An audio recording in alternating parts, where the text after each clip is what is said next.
आपने रामायण की यह चौपाई तो जरूर सुनी होगी, जिसमें कहते हैं कि रघुकुल रीत सदा चली आई, प्राण जाए पर वचन न जाए। लेकिन अगर मैं कहूँ कि ये सिर्फ रघुकुल की ही रीत ही नहीं, बल्कि संपूर्ण राजपूत कुल की भी रीत थी, तो इसमें कोई अतिशयोक्ति ना होगी। क्योंकि मैं जिस वीर के बारे में आपको बताने जा रहा हूँ, उसने अपने वचन की खातिर अपने प्राण न्यौछावर कर दिए।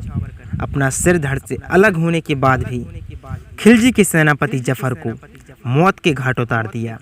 इसके अलावा आज जिस उम्र में माता पिता अपने बच्चों को घर से बाहर ले जाने में भी डरते हैं, उस उम्र में गोरा अपने 12 वर्षीय भतीजे को रणभूमि में ले आए और उस बादल ने युद्ध भूमि में जो कौशल दिखाया, उसका वर्णन इस कविता में है। लेकिन इन सब के बावजूद भी सवाल ये है कि क्या इन वीरों का वचन पूरा हो पाएगा? तो इसका जवाब जानने के लिए बने रहिए हमारे साथ वीडियो में।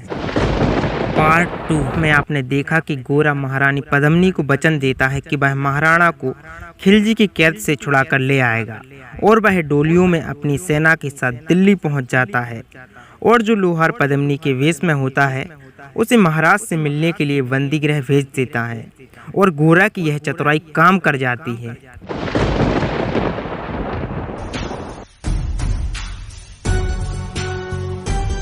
गोरा की चातुरी चली राणा के बंधन काटे, छांट छांट कर शाही पहरेदारों के सर काटे।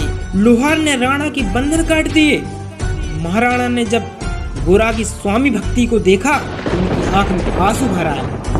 गोरा की चातुरी चली राणा के बंधन काटे, छांट छांट कर शाही पहरेदारों के सर काटे।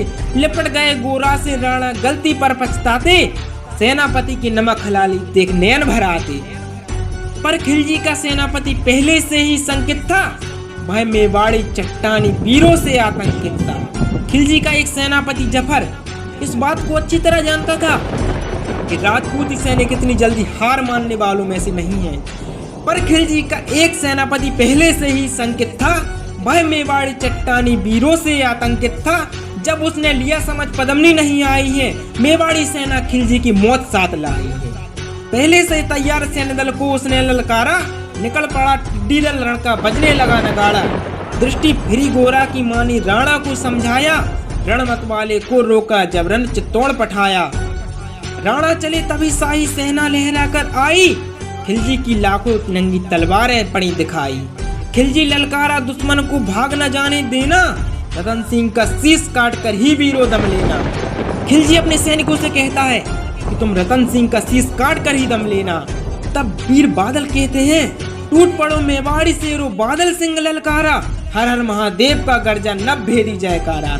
निकल डोलियों से मेवाड़ी बिजली लगी चमकने, काली का खप्पर भरने तलवारें लगी खटकने। राणा के पद पर शाही सेनापति तनिक बड़ा था, पर उस पर तो गोरा हिमगिरी सा अड़ा खड़ा था। कहा जफर से एक कदम भी आगे बढ़ न सकोगे, यदि आदेश न माना तो कुत्ते की मौत मरोगी।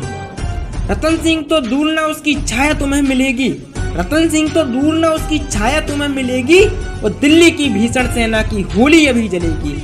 यह कह के महाकाल बन गोरा रण में हुंकारा, लगा काटने शीश वहीं समर में रक्त की धारा।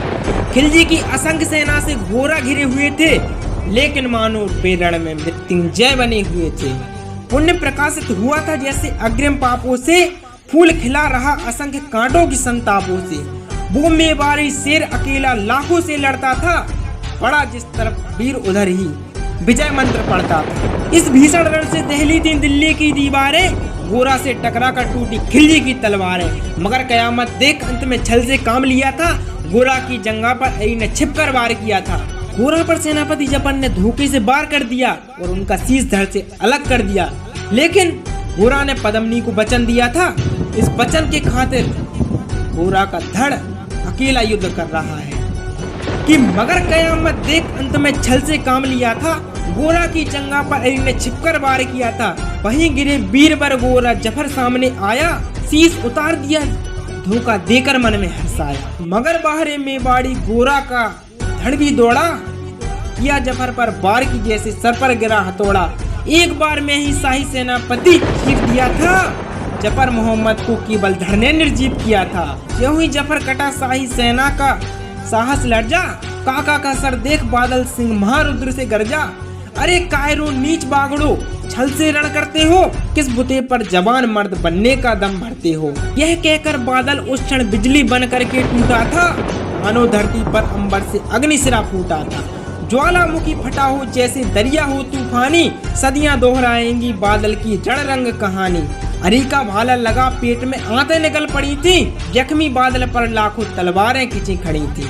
कसकर बांध लिया आंतों को केसरिया पगड़ी से, बादल के पेट में भाला लग जाता है और वे अपनी केसरिया पगड़ी से अपनी आंतों को बांध लेते हैं। लेकिन युद्ध अभी भी जारी रहता है कि अरी का भाला लगा पेट में आंतें निकल पड़ी थी, जख्मी बादल पर लाखों तलवारें खिंची खड़ी थी।